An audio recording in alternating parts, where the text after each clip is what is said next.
Hi, everyone, and a very warm welcome from myself, Joseph Grech, on our latest episode of the podcast, Coaching in Focus. I am super excited today because I am joined by the very amazing Ags Galland. Ags, how are you doing? Yeah, I'm really cool and very excited to be here. Thanks for having me. Thanks for making a bit of time for joining us today and sharing some of your expertise in relation to a very interesting topic about mindful aging and coaching.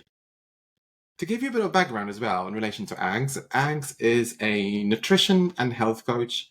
She's currently based in New Zealand, although I know that Europe is her home and we hope to see her again here very soon. She's an alumni of Become. She's had a diploma with us, and she's also one of our mentors as well, supporting other trainees. And as I mentioned, we're here to talk about mindful aging, coaching, and nutrition, and how that can support people, and also explore Ag's experience working in this space. So maybe as a starting point, Ags, tell us a little bit more about yourself and about what you do. hmm Thank you for that. And I think you did do a good job already. So I'm a nutrition and health coach, and I do have a few different certifications under my belt. But I think the recent one added to my resume, let's say, is my master's in personalized nutrition. So the idea of me working in this space is really combining coaching, combining that approach on one-on-one coaching and group coaching together with that nutrition knowledge and nutritional therapy coaching, which I am absolutely passionate about. So that's for me, hopefully going forward. I'm in my last year of training. It's been a long journey, but very exciting. And yeah, at the moment, I'm based in New Zealand, as you said. And it's been lovely to explore this side of the world. And who knows, one day maybe back to, a little bit closer to civilization. But for now, this is home. And yeah, and you might have guessed, I am quite passionate about healthy aging and kind of midlife and what does it mean to all of us and how to make it more intentional and more mindful. Let's start with that, maybe. Let's start with this idea around mindful aging, what it actually means, why it's relevant today. Tell us a bit more about that. Yeah, this concept is one of those. I see aging as one of those things that is quite. It's one of those things that it's very certain. It's one of the only certain things in life that we will all age at some point. We will all, not to make it grim at the first 5 minutes of the podcast, but that we all die at some Yeah. point. But yet we know so little. So it's something so unavoidable, but we know so little, and we a lot of the times quite fearful of it. Right. We maybe don't want to talk about it. Maybe we resist to talk about it. A lot of the time we may be in denial. With things like puberty or childhood, every stage we really embracing it and we really put attention to celebrating it and to making a point of, going through different stages of life. However, when we get to midlife or when we, kind of past the 40, the 50, the 60, that kind of celebration is not, Yeah. nearly as present. And actually it starts to almost like tip into the other way. And in today's world, I guess the way I view it, because we also rushed, we're going through our 20s, which are fun, then we're going into 30s, which are also fun, but also a little bit more responsibilities. Then we're going into our 40s and, everything adds on, right? Whether you have a family or not, whether you study extra thing, or whether you, working two jobs or not, depending on what your lifestyle is and your choices are. We just all have so much on. And we really kind of rarely stop and pause and think about, age. What are the choices I'm making? What are the choices that serve me? What are the choices that do not serve me anymore? What does it mean for me to, like I have a few aches here and there. Maybe, does my lifestyle need to change? What does it mean for me that I see my first, or 500 first gray hair? All sorts of things, just kind of rushing through life and, neglecting those experiences. And I think mindful aging as a concept for me is really kind of encouraging that slowing down a little bit and maybe reflecting and learning to see it as a part of life, as a part of that's something that will, unavoidably happen, and decide for yourself, how do you want to approach that? Whether that'll be through that denial or resistance, or do I have it in me to embrace it? Or if not yet, then what are some steps that I can maybe take towards that, to make myself, enjoy that part? It's still so much life ahead of us. And there are some ways that we can make it enjoyable. And it doesn't have to be crazy, that doesn't have to be as wild or the same as it was when you were 20 or 30. It's just about approaching this process a little bit differently, and with more maybe self-awareness and intention. So is that it really? So I'm trying to think about, so the benefits of this, are they about being more aware, making choices that we want to make rather than just aging without noticing, and then perhaps in our 70s realizing that we didn't make those choices in our 40s, 50s and 60s that perhaps we could have wanted to? Is that what it is? Is that part of it? Yeah, and it is part of it. And it's also making, I think for me, a big part of that kind of mindful aging concept is also looking into how do we want our years to look ahead of us? It is, there is this concept of lifespan versus health span, for example. Okay. So those are some years that, lifespan is really the number of years that someone will live, throughout their life, right, from birth to death. And then you have health span, which has really been on, I guess, out there as a concept very recently, if you follow or if you're in this sort of area. But it's really just number of years that that someone is healthy without any kind of disabilities or chronic diseases, etc. And that, just because our lifespan, so the years we live, have been extending, our health span, sadly, as a society, have been, declining. And for me, when I think of mindful aging as well, this is that concept of how can I make choices now that will help me to extend that health span. And that may include physical health around, how we walk when we're 70, or, what can I do now that I'm able to walk when I'm 70, or what we eat now and how is that going to affect my health going forward? And there can be concepts around mental health, right? Mental and kind of well-being, cognitive health. And that's super important as well. So I think there's a lot to it, but definitely that self-awareness is that first step, as with anything to do with, with coaching and getting one another. Yeah. Yeah. That's exactly what I was thinking, how nicely it bridges this idea around nutrition, health, physical health, mental health, and key aspects in coaching practice, such as elevating somebody's self-awareness. And I can really see the link between the two areas. Do you have maybe any stories, any examples from clients who you've worked with that have benefit from coaching for mindful aging? I do have some, and there are a couple of, I guess I see a few different themes that maybe pop up typically when clients come to me and we, that topic comes. I do work with, and not only, but predominantly women. So there is a lot of discussion and coaching around, perimenopause and around that mindful midlife. There is so much that changes for women around, kind of 40 and up.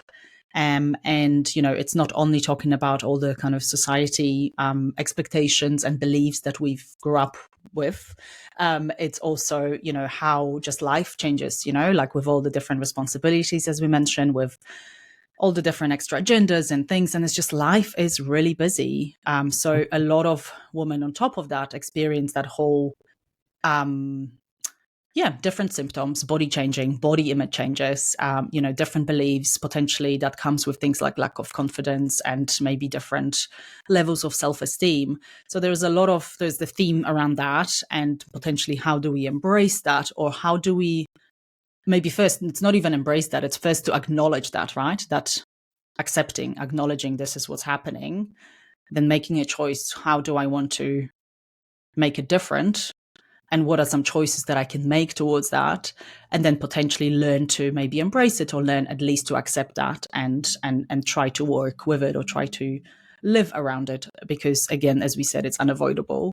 And there is also that other theme that it's, people do realize, hey, this is what's happening. I'm already proactive around some stuff. I just don't know exactly how to change it.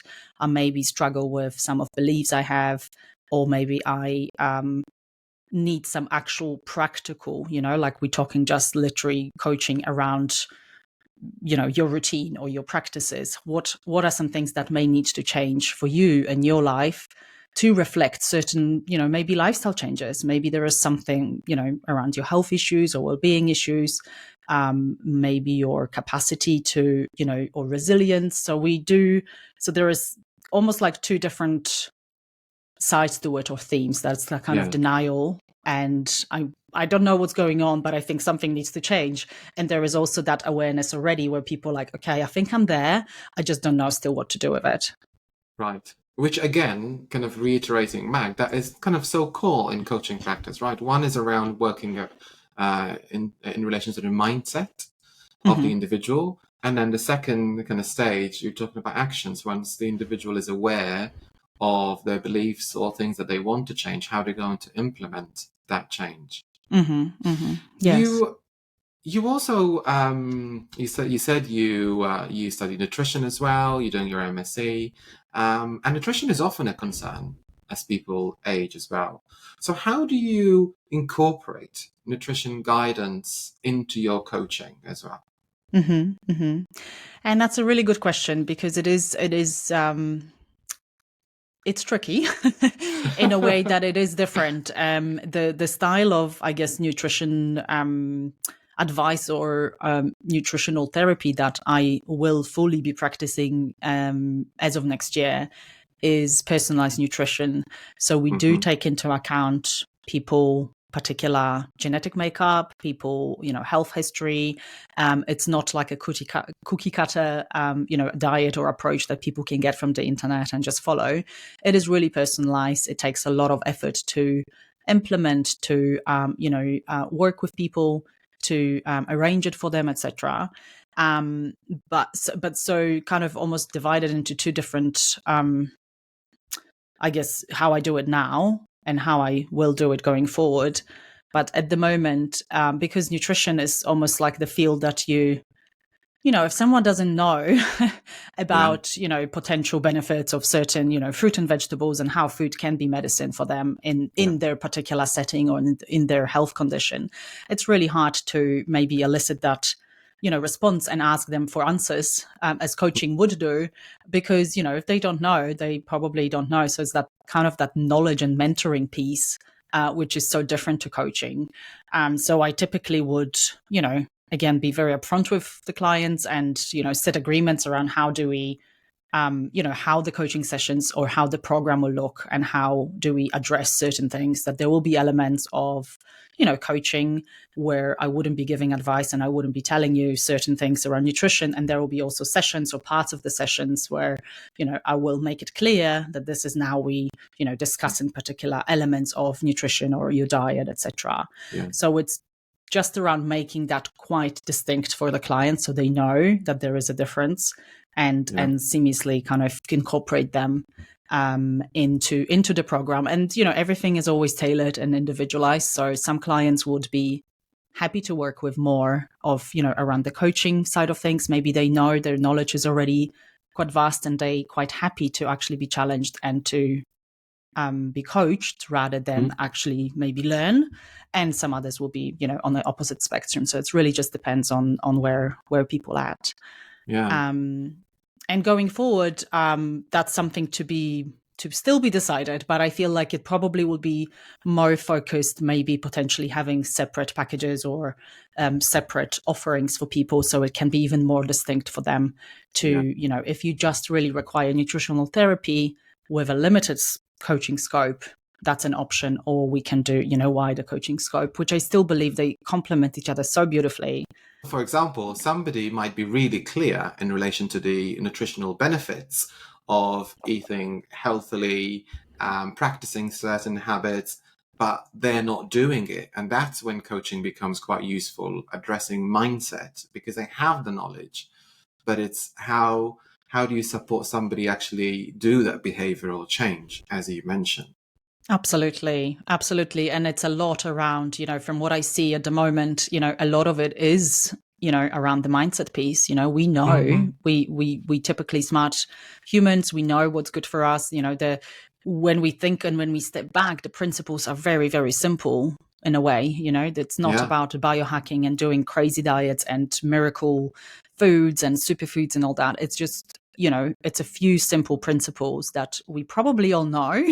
Um, hmm, um, but it's around that behavioral change, and it's around obstacles that what's standing in your way, yeah, what needs to happen here that it will be different. yeah, And I think those are some questions that some people are good at answering themselves, and potentially thought of themselves, and in many instances, many people have not thought about any of that, yeah, and that's have been stopping them from making those changes. So I yeah. think you're right. Coaching is just fabulous for that. Yeah. Yeah. And it's that kind of that challenge in coaching that we talk about, where I can imagine working with a client and exploring this idea around, you have this knowledge, you've tried things before, things are not working. Let's kind of really explore what's happening here, then just simply set some actions Yeah, for that pattern to be repeated again, and then the individual doesn't exactly. complete.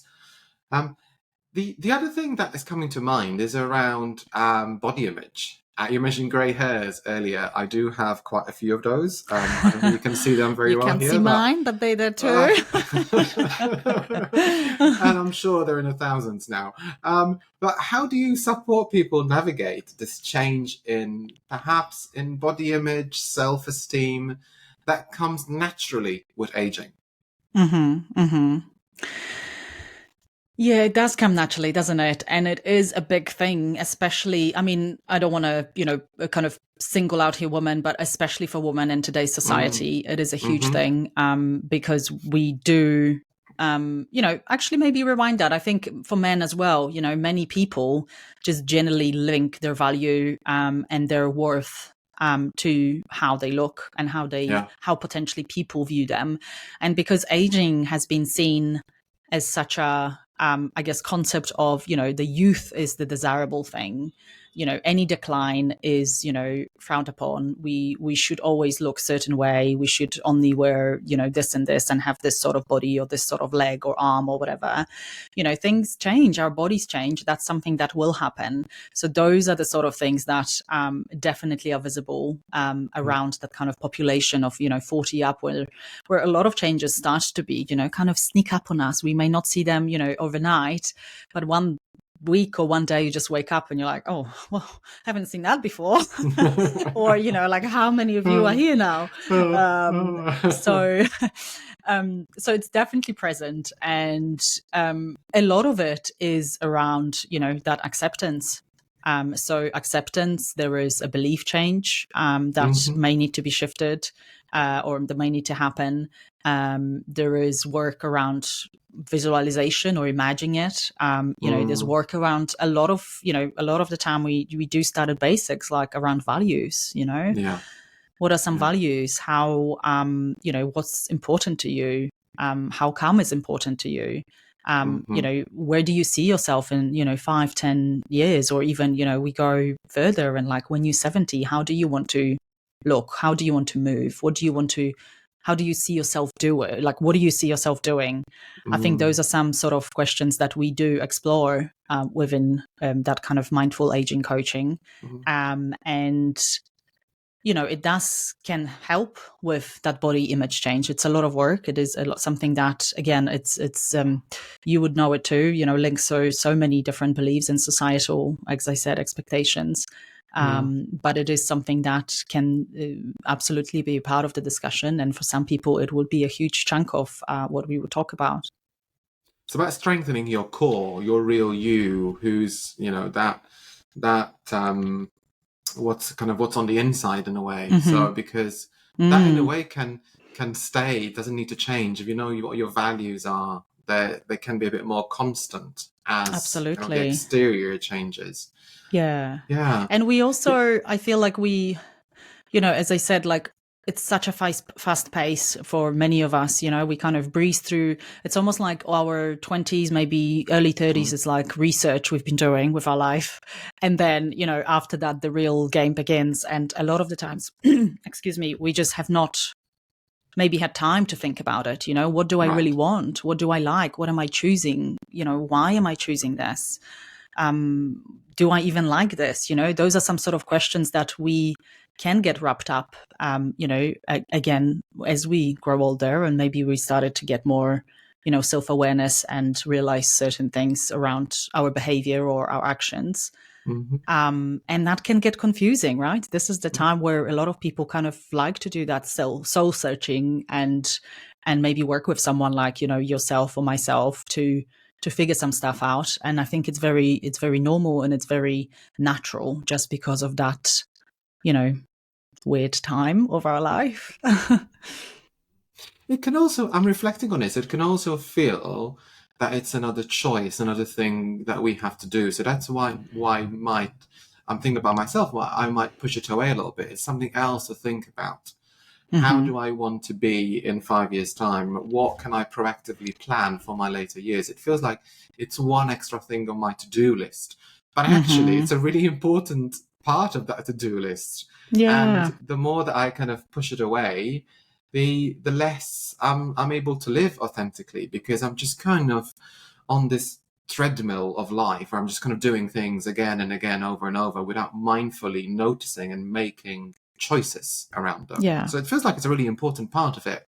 Yeah, absolutely. And it can be, a lot of us are in denial, like, oh, I have time. Oh, I don't have to think about it yet. Or like, oh, aging, Yeah. I'm still young, I still got it. But I think a lot of us do internally feel like, hey, something's just not the same anymore. The same tricks don't do the same trick. And Yeah.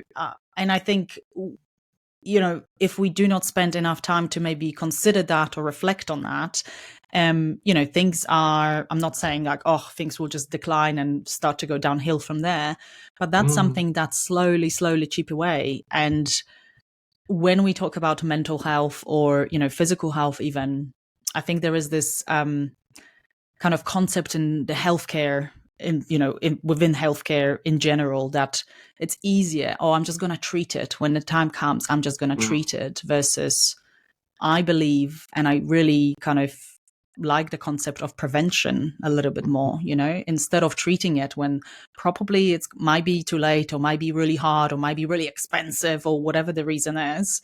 What are some Yeah. things that I may do? They're not going to cost me as in like money, or they're not going to cost me a lot of time or energy. They're just little things that I can maybe try to start to incorporate now to prevent any of that going forward. And I think that's a way more powerful way to look at it in terms of our years ahead. It's all kind of links up. What I'm doing today, it will have some sort of impact on what we're doing, in a year or 5 years' time, and how we feel then as well. So, And also sometimes, because we're thinking about this from as kind of not noticing these things, but it could be that we don't notice them because we're so engrossed into what we do. I'm thinking kind of creatively. If we really enjoy something, if we're passionate about something, we tend to work really hard towards it. And we might not notice that our body is telling us to slow down a little bit because we're enjoying the doing quite a lot. But actually being mindful and saying, yeah, I love doing all of this stuff, but also let's listen to what my body is telling me around exactly. how it Yeah. feels, what it needs, how it needs to be nourished as well. Exactly. And that comes with practice, right? Not everyone is has that skill yet. It's something that we just need to learn to practice, to be able to pause and ask ourselves those questions. And, what is it good for me now? I know that something was good for me a year ago or 5 years ago. Is it still the case? Like, how does it make me feel now? And just be able to, reevaluate and see where you're at today. You may not be in the same place, and you might be in a better or worse, like, doesn't matter, but it's just that those little differences, as you say, paying attention to it. I think that's really where it's at. Yeah. Yeah. So, Ags, we're getting close to the end of our podcast, and I of course want to thank you for being here. But also, before we do, I'm going to sneak in one last question. Oh, sure. I know that a lot of our viewers will be interested in this topic, so I'm just wondering if there's individuals who might want to develop themselves further on this, either whether they're new coaches, whether they're interested in nutrition. Mhm. Are there any tips that you might share with those viewers, perhaps that have helped you, that can help someone else? Mhm. So would you mean kind of like resources for people to look into, or some sort of more tips on like, hey, I actually want to plan and think about my how to age intentionally and mindfully, and what do I need to do, or a bit of both? Why don't we do a bit of both? Mm-hmm. Sure. So I think maybe let's give it a 3 or 4 quick tips. Mm-hmm. Mm-hmm. And I feel like the one that I always love is, knowledge. Knowledge is Mm. power, and let's not be afraid of it. I think, again, going back to that denial and, resistance about, knowing, and do I want to know what to do, and that I'm aging, etc. Let's, kind of, it's going to happen, right? So how can I Right. then empower myself to know, once I know, I can make better choices? And that's just, with everything in life. So I love that as a concept. In terms of the resources, kind of more into like people to look into, or some, books or etc. There are a couple of, once you dig into this area, there is actually, it's a lot going on. And my master's was very obviously academic and science based and evidence based. We've gone through a lot of different, research papers and studies and people. So there is actually quite a huge area in science currently in research that looks into healthy aging, and, from kind of genetic and epigenetic side. So that's something that people may want to explore if they keen maybe to look into that physical side of aspect of aging in general. Are we able to can we provide any Add them. podcast suggestions, or Yeah, of course. And we can yeah? add them to the show notes as well, so that if you're interested, you can find them linked in the show notes also. Great. Yeah. So I think there is one that I particularly always go to. It's a doctor, it's a medical doctor. He's based in the US, and he has a podcast called The Drive. Mm-hmm. And he is huge on, healthy aging, and he's very kind of into the whole idea of like, how can I even be better when I'm 70 than now that I think he's around 50 or so. And Right. he had a book out recently as well, that is full of beautiful, tips not only on like physical health, but mental health and stress resilience, etc. So that I feel like all of those concepts really add into that mindful aging and help people to be more, in tune with their body. And as we said, start to like become more aware and start to make maybe different choices if they decide to do that. Okay. Yeah, I think those are probably, there's heaps of So, books for women that I could recommend. If you want, I'm happy to send you a list. We can add them to show notes, kind of around midlife, etc., that are insightful and, again, very important for that knowledge piece, and, just knowing what's mm, happening or what's going to happen for us. I think that's already, we can make choices from there, and that's very empowering. brilliant. We'll add them to the notes as well, and I'm sure we'll add your contact details. So if anyone wants to reach out and have a chat with you directly, they can as well. Yeah, So thank absolutely. you Would once love that. again, Ags. Thank you Thank once you. again. Thank